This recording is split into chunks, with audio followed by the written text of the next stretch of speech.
नमस्कार मित्रांनो, माझं नाव आहे ऋषी. तुम्ही बघत आहात माझं चॅनल. मित्रांनो, आज आपण बोलणार आहोत आर्टिफिशियल इंटेलिजन्सवर, युद्धावर आणि महागाई. तर मित्रांनो, आज आपण या 3 गोष्टीवर बोलणार आहोत.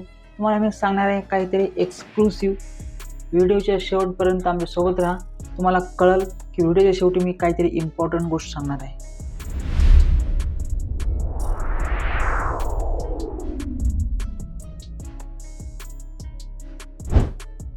मित्रांनो, आज जगभरात एकच प्रश्न घुमतोय, तो म्हणजे जग कुठे चालले.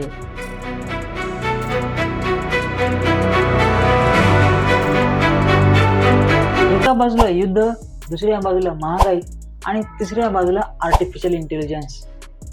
मित्रांनो, इतिहासात कधीही एकाच वेळी युद्ध, आर्थिक संकट आणि तंत्रज्ञानाचा स्फोट असा एकत्र आलेला नव्हता.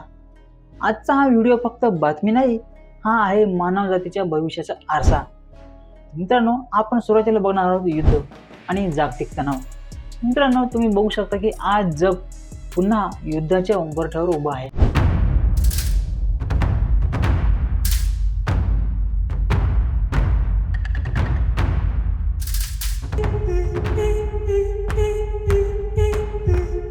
तुम्ही उदाहरण घेऊन बघा, रशिया, युक्रेन, गाझा आणि इस्रायल यांच्या संघर्षामध्ये बऱ्याच लोकांचा बळी गेलेला आहे. तर आज आपण याच विषयावर बोलणार आहोत. मित्रांनो, पूर्वी युद्ध म्हणजे फक्त सैनिक लढायचे आणि आज युद्ध म्हणजे ड्रोन, सायबर अटॅक, आर्थिक निर्बंध आणि मानसिक युद्ध. एक चुकीचा निर्णय आणि पूर्ण जग पेटू शकतं. लोक घाबरले आहेत कारण प्रश्न एकच आहे, तिसरं महायुद्ध होणार का? तर मित्रांनो, नंबर 2 ला आहे पैसा. महागाई आणि सामान्य माणूस यांच्यामध्ये यांचं काय हाल होईल? तुम्हाला माहिती आहे, युद्धाचा पहिला फटका बसतो तो सामान्य माणसाच्या खिशाला. पेट्रोल महाग होतं, डिझेलमध्ये दरवाढ होते, अन्नधान्य महाग होतं आणि सोन्याचा भाव तो तुम्हाला माहितीच आहे किती झालेला आहे. म्हणजेच गरीब अजून गरीब होतो. आज माणूस विचारतोय, मी मेहनत करतो पण पैसा कमी का पडतोय? कारण युद्ध फक्त सीमांवर नसतं, ते तुमच्या आणि माझ्या बजेटमध्ये असतं. मोठे देश शस्त्र विकतात, कंपन्या नफा कमावतात आणि सामान्य माणूस हप्ता भरून मरतो. म्हणजेच ही लढाई बॉम्बची नाही, ही लढाई पैशाची आणि सत्तेची आहे. आता आपण आपल्या तिसऱ्या विषयाकडे जाणार आहोत, तो म्हणजे आर्टिफिशियल इंटेलिजन्स. मित्रांनो, AI आज माणसासारखं बोलतं, फोटो व्हिडिओ बनवतं, डॉक्टर, इंजिनियर, कलाकारांची नोकरी सुद्धा घेतं. आज प्रश्न आहे, AI आपली मदत करणार की आपली जागा घेणार? डीपफेकमुळे खोटं आणि खरं वेगळं करणं कठीण झाले. एका क्लिकवर युद्ध भडकवणारी बातमी तयार होते. आज बंदूक माणसाच्या हातात नाही, तर ती डेटा आणि AIच्या हातात आहे. जर AI वर नियंत्रण राहिलं नाही, तर उद्याचं युद्ध माणसांमध्ये नाही, मशीनमध्ये होईल. मित्रांनो, तुम्हाला माहीत असेल, एक जुना व्हिडिओ होता, जेव्हा स्टार्टिंगला जे AIचे ॲप्स होते ना, त्याच्यावर आपण व्हिडिओ बनवत होता. त्या टायमाला एक मोदीचा व्हिडिओ आला होता, ते असं एका स्टेजवरती नाचत येतात. पण तेव्हा ते कळत होतं की ते डीपफेक व्हिडिओ आहे, ते बनवलेलं आहे. पण तुम्ही आजकालचे जर व्हिडिओ बघत असाल, व्हिडिओ जनरेशन जे आहे, व्हिडिओ जनरेट करायची जी प्रोसेस आहे ती किती फास्ट झालेली आहे.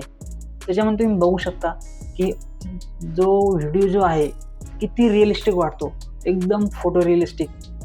जरा तुम्हाला माहीत असेल की तुमच्या मोबाईलच्या फीडमध्ये इंस्टाग्रामवर असा एखादा व्हिडिओ आला असेल, ज्यामध्ये पाकिस्तानचे रक्षामंत्री असं सांगतात की त्यांना आता IMF कडून पैसे मागायची गरज नाही. त्याचं कारण आहे की त्यांना आता बाहेर देशातून फायटर जेटच्या भरपूर अशा ऑर्डर मिळत आहेत.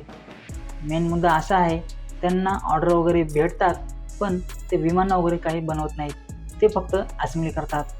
मेन जो आहे ते चायना जे आहे, त्यांच्या कंट्रीमध्ये पूर्ण मटेरियल बनवत असतात आणि पाकिस्तानमध्ये त्याला फक्त असेंबली करतात.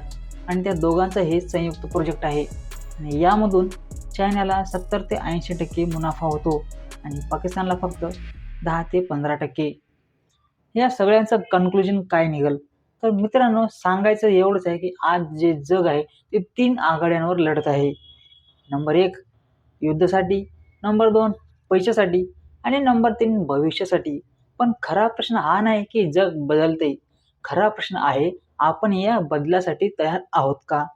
जर हा व्हिडिओ तुम्हाला विचार करायला भाग पाडत असेल तर शेअर करा, कारण जागरूक माणूसच उद्याचं भविष्य बदलू शकतो. तर मित्रांनो, चॅनलवरती जर तुम्ही नवीन असाल तर आपल्या चॅनलला आत्ताच सबस्क्राईब करा आणि बेल आयकॉनला प्रेस करा, म्हणजेच मी जेव्हा नवीन व्हिडिओ टाकल तेव्हा तुम्हाला सगळ्यात अगोदर दिसेल. तर मित्रांनो, भेटूया पुढच्या व्हिडिओमध्ये. तोपर्यंत जय हिंद, जय महाराष्ट्र.